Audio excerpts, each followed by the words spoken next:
नमस्ते भारत, आप देख रहे हैं WH न्यूज और मैं हूँ विजय खौसे। इस वक्त मैं दीक्षा भूमि पर हूँ और यहाँ पर एक ऐसा एक सेकंड ठहरिए। और कोई है दलित प्रांत जो है दलित प्रांत की 50वीं वर्षगांठ हुई है। यहाँ पर जो है दिल्ली यूनिवर्सिटी के प्रोफेसर रतन लाल जी हैं हमारे साथ में। हम उनसे अब बात करेंगे। बार बार नहीं बोलूंगा मैं, एक सेकंड साथ सभी लोग बोलिए।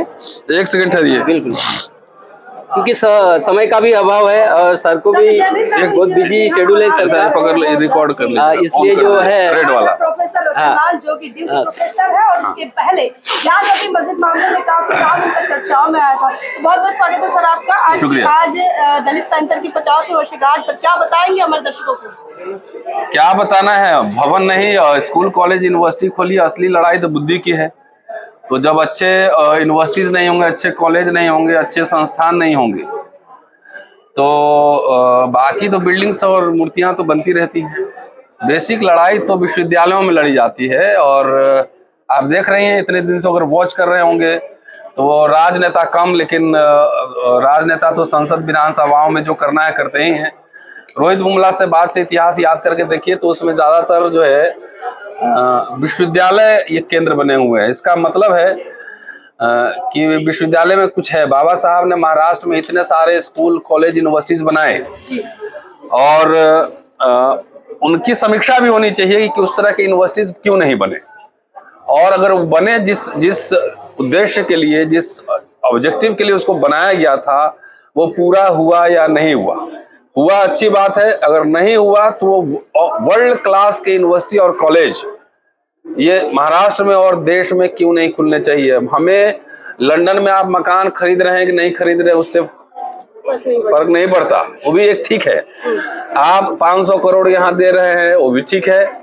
लेकिन मूर्ति और बिल्डिंग बनाने से बेहतरीन मुझे ऑक्सफोर्ड, कैम्ब्रिज, हार्वर्ड के पूरे स्टाइल का जो है विश्वविद्यालय चाहिए बहुजनों को पढ़ने के लिए। आप उसको गायकवाड़, फूले, अंबेडकर विश्वविद्यालय बनाइए, हमको ये चाहिए। इसलिए बहुत सारा रिचुअल होता है। सरकार जो है कई बार आपको खुश करने के लिए लड्डू पकड़ा देती है, लेकिन वो उसका खेल भी समझने की कोशिश करने की जरूरत है। बाबा साहब ने धम्म 56 में परिवर्तन किया और उसी समय RPI बनाए, लेकिन उसके पहले सबसे जरूरी काम है कि उन्होंने संस्थाओं के निर्माण पर बल दिया। सबसे पहले हॉस्टल बनाए, स्कूल बनाए, बहिष्कृत हितकारिणी सभा बनाई, उसमें बच्चों को पढ़ने के लिए एक रूम का पुस्तकालय बनाया, किताब लाया। उसके बाद आप देखिए पीपल्स एजुकेशन सोसाइटी बनाई, अखबार निकाले, संस्थान बनाए। तो ये सब समझना होगा ना, तब तक नहीं समझेंगे जब हम अपने बच्चों को लीडर्स नहीं बनाएंगे। लीडर्स मतलब इंटेलेक्चुअल लीडर्स, तब तक जो है ये बात बनने वाली नहीं। इसलिए अवसर पे मुझे लगता है अब आंदोलन करना आसान भी है। आप देखिए 2 बार भारत बंद हुआ।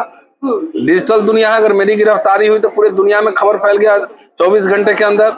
तो आसान भी है। अब हमें बढ़िया तरह के लीडर्स चाहिए, कोऑर्डिनेटर चाहिए, वैसे लोग जो सैक्रिफाइस कर सके, कुर्बानी कर सके। और बहुत सारे लोग जो त्याग करता है ना, समाज इतिहास उसी का मूल्यांकन करता है, वही जिंदा रहता है। सर अभी देश की क्या स्थिति है? देश किस हालात से गुजर रहा है? क्या दलितों के ऊपर में भी बहुत सारे अन्याय होते हैं? इसके लिए कौन जिम्मेदार होंगे?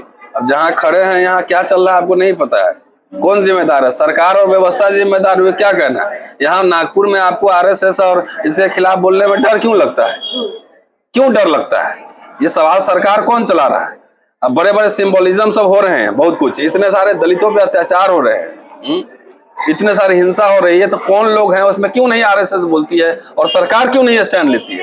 क्यों कल्प्रिट आराम से घूमते रहते हैं, वो पकड़े क्यों नहीं, जेल के अंदर क्यों नहीं जा रहे हैं? इसके लिए आप लड़ेंगे क्यों नहीं, बोलेंगे क्यों नहीं? 22 प्रतिज्ञा को लेकर भी राजेंद्र पाल गौतम जी को भी एक धमकी भी मिली है। उस संदर्भ में क्या बताओगे आप? कुछ नहीं, धमकी मिली है। सबसे पहले सरकार को इनकम टैक्स ईडी वहां भेजना चाहिए कि 50 लाख रुपया कहां से लाया, वो इनकम टैक्स रिटर्न भरता है कि नहीं भरता है।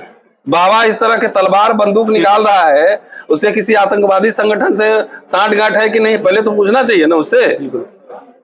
तो क्या सरकार इसके ऊपर में कार्रवाई करने के लिए कुछ? उन्हीं की सरकार ही है, धर्म संसद होता है, नहीं दिख रहा है? संविधान के अनुसार तो कार्रवाई होना चाहिए। सवाल एक बार पूछा जाता है ना, एक सेकंड में सवाल नहीं पूछा जाता है। सवाल यह है कि कार्रवाई नहीं होती है, कैसे कार्रवाई हो? आप धर्म संसद हो रहा है और धर्म संसद में गांधी से आपकी सहमति असहमति अलग हो, उसको कैसे गालियां दी जा रही है, साध्वी जो है गोली मार रही है, उसमें कार्रवाई हुई। सरकार आपको हिंदू बना रही है, हिंदू सरकार उनका नहीं है, ये समझिए। ये कुछ खास लोगों की सरकार है, ये चाल नहीं समझेंगे, हिंदू समझ के वोट आपको ले लेगा, बाद में दलित पिछड़ा समझ के पीटता रहता है, ये खेल समझिए। सर 1956 की धम्म क्रांति की आपने बात की है, 22 प्रतिज्ञाओं पर रोक लगाने की लगातार मांग उठ रही है। हिंदू राष्ट्र वाले मांग कर रहे हैं कि 22 प्रतिज्ञा अब समय के साथ साथ नहीं चल सकती है, क्या वो कालबाही हो गई, आप क्या मानते हैं? अरे अभी नरेंद्र मोदी की सरकार ने छापा है, थावरचंद गहलोत का छापा हुआ है, कैसे रोक लगेगा? क्या दलितों पे जो अत्याचार हो रहे थे उस जमाने में क्या खत्म हो गई? मोहन भागवत को क्यों कहना पड़ रहा है कि अब जाति खत्म करनी चाहिए? जाति खत्म करना जो है मेरे खत्म करने से होगा, कौन करेगा खत्म? मुकेश अंबानी मजदूर कहेगा कि हम पूंजीवाद खत्म कर देंगे तो हो जाएगा उससे? तो जो खत्म किसको करना है? मोहन भागवत एंड कंपनी को करना है। तो सबसे पहले यहाँ RSS चीफ बनाए एक दलित को, और शंकराचार्य सब दलित आदिवासी सबको बनाए, ऐसे ना खत्म होगा। अपने यहाँ बुलाए, अपने सोफा पे बैठाए, खाना खिलाए, तब ना जातिवाद खत्म होगा। जातिवाद खत्म होने का क्या मतलब है? समुदाय तो रहेंगे ही रहेंगे, हम माने ना माने लोग मेरी एक जाति तो मानते हैं। जातिवाद खत्म करने का मतलब है कि आपसी व्यवहार में, अवसरों के वितरण में, खाने में, शादी ब्याह में कोई भेदभाव ना हो। तो ये भेदभाव हम करते हैं कि कोई और करता है? कौन करता है? व्यवस्था के लोग करते हैं। कौन व्यवस्था? ब्राह्मणवादी व्यवस्था के लोग, ब्राह्मण लोग करते हैं। तो सबसे पहले वही ना खत्म करेंगे। मेरे खत्म करने से क्या हो जाएगा? कैसे हम खत्म करेंगे बताइए? मेरे पास कोई फॉर्मूला नहीं है। सर एक और सवाल, आप इतिहास के जानकार हैं और ज्ञानवापी का जो मामला है वो लगातार उठता रहा। आपकी बात से लगातार महाराष्ट्र से भी आवाज निकली कि 84,000 बुद्ध विहार आखिर सम्राट अशोक के कहा गए। तो जो ज्ञानवापी मामले पर आपने जो टिप्पणी की थी, ज्ञान उसमें नहीं बोलूंगा। अच्छा, उसमें इतिहास पर बात करेंगे। जो 84,000 बुद्ध विहारों की बात करते हैं, तो उस इतिहास को लेकर भी अलग अलग राज्यों से मांग निकली थी आप ही की वजह से, क्या कहेंगे इस पर? नहीं, सवाल ये है कि जरा खुदाई जरा ठीक से कीजिए। वो जो है मस्जिद के नीचे अगर मंदिर मिलेंगे तो मंदिर के नीचे बुद्ध विहार मिलेंगे।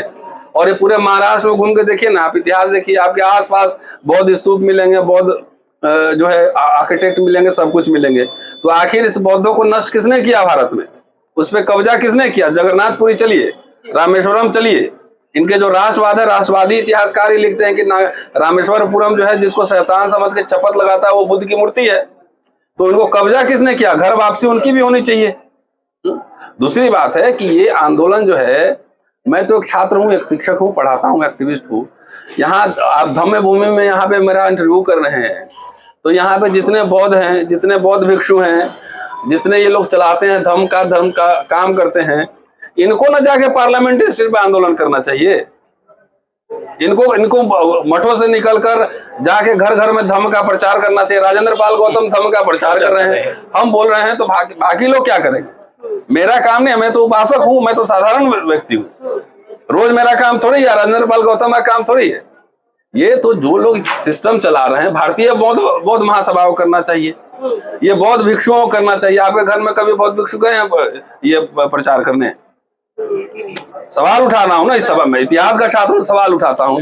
ये मेरा काम नहीं, उनसे पूछिए कि क्यों नहीं हो रहा है, क्यों यहाँ से लोग जाके, महाराष्ट्र से खास तौर से निकलकर बाहर जाके इनको प्रचार करना चाहिए था। महाराष्ट्र में ये पूरा क्रांति भूमि है ना, ये क्यों सिमटा जा रहा है? जब तक ये बौद्ध भिक्षु मॉन्क्स निकलेंगे नहीं, आप देखिए पुजारी लोग सुबह सुबह घर में घंटी बजाते जाता है कि नहीं जाता है? कान में फूंक देता है कुछ है, तो वो काम कर रहा है। हमारे लोग क्यों नहीं काम कर रहे? ये सवाल उठा रहा हूँ, ये मैं कोई जजमेंट नहीं दे रहा हूँ। सर आखिरी सवाल, देश के युवाओं को, आप शिक्षक हो, देश के युवाओं को क्या संदेश देंगे इस माध्यम से? संदेश क्या देना? निडर साहसी बनिए और पढ़िए लिखिए, यही संदेश है। और खाली सब लोग सरकारी नौकरी के चक्कर में पागल हुए जा रहे हैं। सरकारी नौकरी हो रहा है खत्म, 35-40 साल तक जाके वो लड़की का एग्जाम करेंगे, अपनी जवानी ऊर्जा सब बर्बाद कर लेंगे। इसलिए गिटार बजाने आता था, बढ़िया गिटार बजाइए, ढोलक बजाने आता है, बढ़िया ढोलक बजाने, क्रिकेट खेलने आता है, क्रिकेट खेलिए, बिजनेस स्किल है, बिजनेस कीजिए, पढ़ने का शौक है, जाइए ऑक्सफोर्ड कैम्ब्रिज में पढ़ के आइए, बाबा साहब बनिए।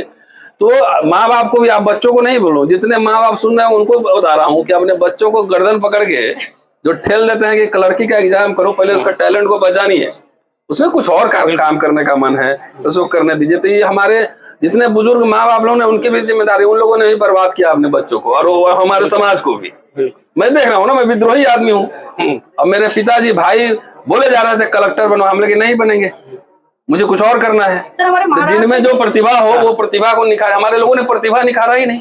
कोई अच्छा हमारे ही लोग तो कारीगर हैं, पेंटर है, तो आपने बच्चों को पेंटर बनाया नहीं, म्यूजिशियन बनाया नहीं, फिल्म मेकिंग सिखाया नहीं, आर्ट सिखाया नहीं, तो आप लड़ाई कहाँ से लड़ लेंगे? लड़ाई सिर्फ वोट से थोड़ी लड़ी जाती है। सर, हमारे महाराष्ट्र के मंत्री है रामदास अठावले। तो ये थे प्रोफेसर रतन लाल जी, जिन्होंने जो हमारे साथ WH न्यूज़ से बात की है, और उनका कहना यही है कि माँ बाप ने ही बच्चों को पढ़ाना चाहिए, सीख देना चाहिए। तो आप देखते रहिए WH न्यूज़, लाइक करें, सब्सक्राइब करें और तमाम खबरें देखने के लिए www.whnews.in पर भेज दें। धन्यवाद। जय भीम।